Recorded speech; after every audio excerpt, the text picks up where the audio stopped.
Starting? Yes. Wonderful morning, everyone. My dear students of class 7. So lovely to see you. Today, we are going to start the last poem of your book, that is, The Listeners.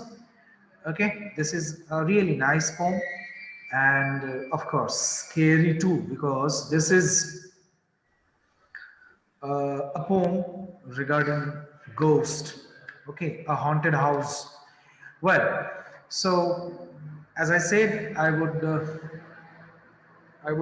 play the poem recitation. So just a minute, I'm going to share with you.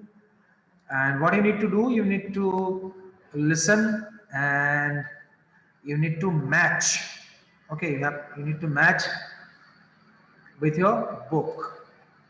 If you don't have book, then you should you should download the textbook from portal. Readings by G.M. Daniels.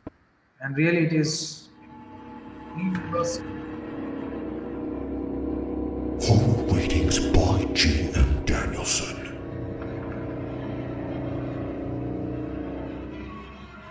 The Listeners by Walter de la Mare.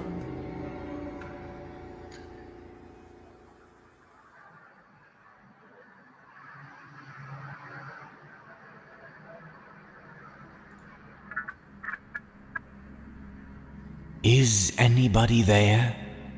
said the traveler, knocking on the moonlit door, and his horse in the silence champed the grasses of the forest's ferny floor. And a bird flew up out of the turret above the traveler's head, and he smote upon the door again a second time. "Is there anybody there?" he said. But no one descended to the traveler. No head from the leaf-fringed sill leaned over and looked into his gray eyes, where he stood perplexed and still.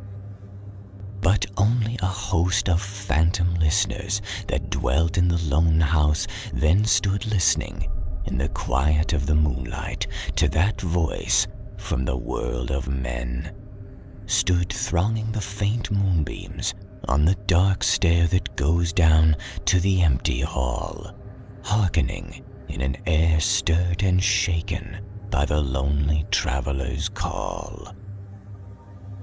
And he felt in his heart their strangeness, their stillness answering his cry, while his horse moved, cropping the dark turf neath the starred and leafy sky. For he suddenly smote on the door even louder and lifted his head. "Tell them I came, and no one answered, that I kept my word," he said. Never the least stir made the listeners, though every word he spake fell echoing through the shades of the still house from the one man left